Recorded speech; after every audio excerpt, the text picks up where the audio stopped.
This is Outside the Box with Ascendia USA, a podcast educating U.S.-based brands, marketplaces, and e-tailers on international shipping topics and how they can expand their global e-commerce footprint. Welcome back to the third and final part of this episode of the Outside the Box with Ascendia USA podcast. We are wrapping up our discussion on subscription boxes with industry leaders John Haji and John Rowland. All right, we're going to talk a little bit about, we're going to get towards wrapping it up here, but we are going to talk a little bit about tariffs, Chinese imports, sourcing, and I want to get your guys' perspective on the sourcing space and what you've gotten so far. I mean, everything's so fresh, but I want to hear it. And so, Jason, if you want to kick it off, that'd be great. Yeah, I know. Obviously, tariffs right now are a huge topic for everybody, right? Yesterday alone, I'm not sure when this is going to go out, but Trump yesterday announced reciprocal tariffs, right? So this is something that's coming out. There's been this new wave of American kind of instituting these tariffs internationally, and they have already had an impact on the markets. What are you seeing in terms of when you procure items, right? Are you procuring them from places that are currently dealing with tariff issues? When you're sending these things, are we dealing with additional tariffs? How do you see it affecting the subscription space for physical items, not necessarily for electronic items, but what are you seeing in terms of your sourcing, and what are you seeing in terms of your delivery experience being impacted by those tariffs? So I'll jump in first here. It's a little twofold for us. So, the uber majority of the products we sell in the box itself, the membership, but we also have 1,500 SKUs on our website, right? The vast majority of all of it though is not our product. It's brands we partner with, well-known brands. So on that side, we saw about 20% of them put their sales caps on, sent texts and emails immediately. We're raising prices tomorrow. Well, you must put your orders in by midnight. That's a little aggressive in my humble opinion. And the vendors that did that, I don't know if I want to do business with in general. I think I hate to say it's a see and wait, but I think if we look at the experience so far, unfortunately, you can ask 5 smart people and you're going to, with certainty, not get all the same aligned answer on what the administration's exact strategy is. I will say I'm having a name blank on the gentleman that is actually in charge of the tariffs, but he seems like a very, very, very intelligent person. But again, we don't know, is the plan actually all these tariffs are in place because we're trying to bring manufacturing back to the States, which it's not like we just flip the switch, right? That's like a 5-year plan and 5 years of no solution. Keep going. Right. So we've seen some tariffs in earlier this year that were put out there that were then taken back. There's the strong possibility this is all part of negotiation in general. There's also some chatter right now in Congress where there's some actions in place where they were trying to just force a removal of this tariffs on Canada, limiting the executive administration from having the full ability to do. There's a lot going on. There's a lot of moving pieces. I say all that to say, regardless of your opinion of any of them, the reality is I think it's a little aggressive to say we're raising our prices today. I saw brands raising their prices in November in preparation for it.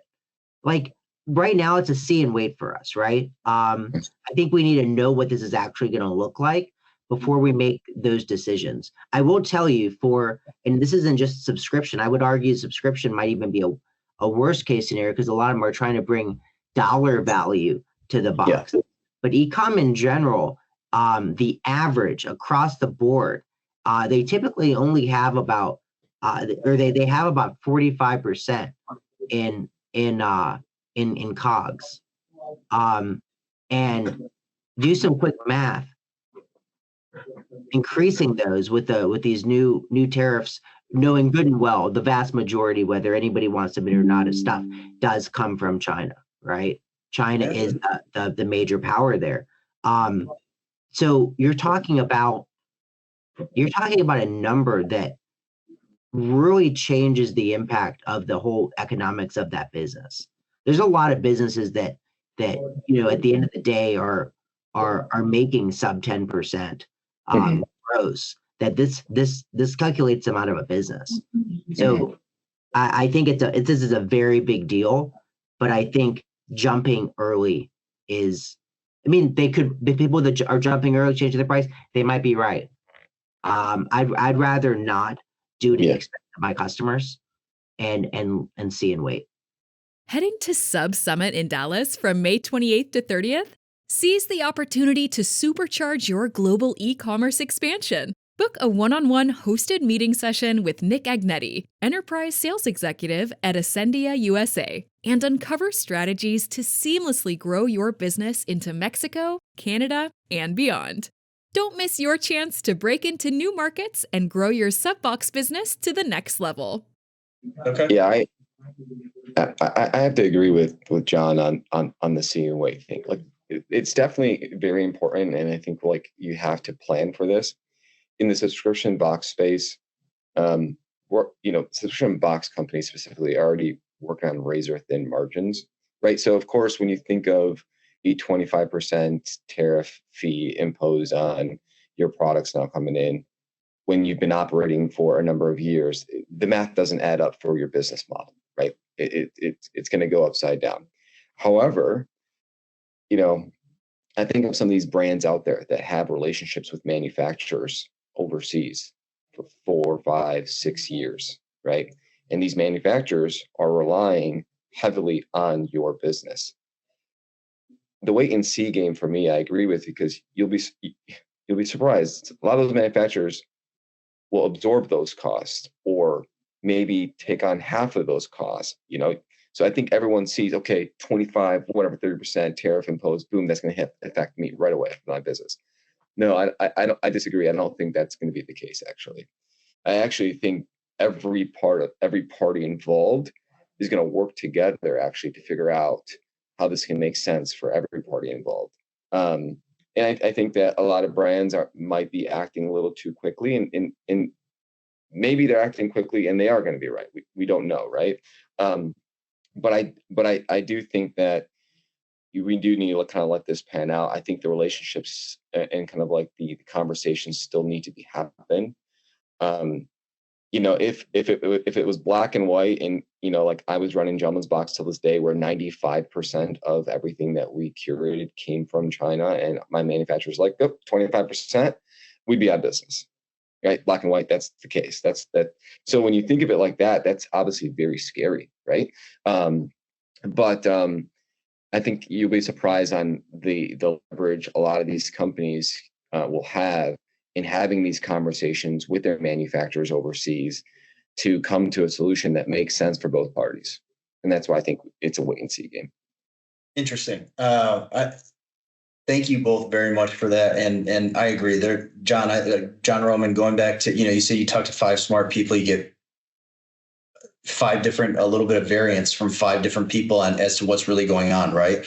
If I close my tab up from this recording, I think the first tab I'll see is, because I was just reading it before we got on, was just the executive order directly from whitehouse.gov, right? Just trying to dig in even further to absorb it more, because this is the business that we're in. And one of the things that, again, for listeners and viewers to talk about too, and us at Ascendia, our focus is primarily it's U.S. outbound, so it's ex-U.S., right? So if we look at our biggest trading partner in the direct consumer space being Canada, from a U.S. based perspective, Canada was upset about the March 4th, the tariff changes, and so they implemented a surtax on a specific number of HS codes or a specific set of HS codes Unfortunately, for a company that's in the subscriptions box space that's in northern Michigan, they were highly impacted because they have U.S. made goods. And then there's some that are down south that I have and there's many others throughout the country, but I'm using these as example where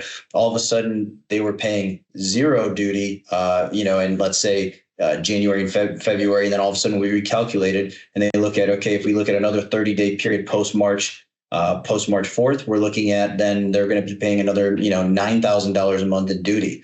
That's significant, so there's a lot of things going on there with that, a lot to shake out. Okay. We're closing in on time here. I just want to, John Roman, where can people that are listening and watching find information about John Roman and what you want to put out there? LinkedIn is probably the best place, the place I'm most active. Also Online Queso. It's a blog. It's 80% me. It's 20% other people in the industry. And have some newsletters. Have the Awesome Pod, ASOM. It's a weekly pod every Thursday. It's you can find it on YouTube. I think it might be in my opinion, it's the best direct to consumer podcast. But okay, all right. Number wise is in the top. It is in the top now. Very good. All right. Thank you. And John Haji, what about yourself? LinkedIn, and then our SubSummit LinkedIn. Okay. And SubSummit, what are the dates? Coming to SubSummit in Dallas. Yeah, there you go. That's it. Thank you, John. Yeah, Thank you. Yes. John Haji, what are the dates for SubSummit? So, May 28th through 30th, Dallas, Texas.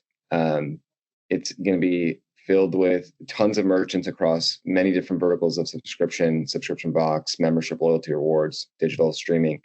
All of them talking every aspect of the business that you need to kind of grow and scale your business. There'll be about 2,000 attendees there, so be part of it. And I won't reveal who the headliner act is, but if you check out SubSummit's LinkedIn pages and follow us on social, you'll get a sneak peek on who's headlining our after parties on day 2. Beautiful. Thank you so much. Jason, do you have anything you want to add before you wrap up? Great. Thanks guys for joining us today. Good luck at SubSummit, and thanks for the great discussion on this stuff. Thanks so much, guys. Thanks, guys. Yep. Thanks, guys.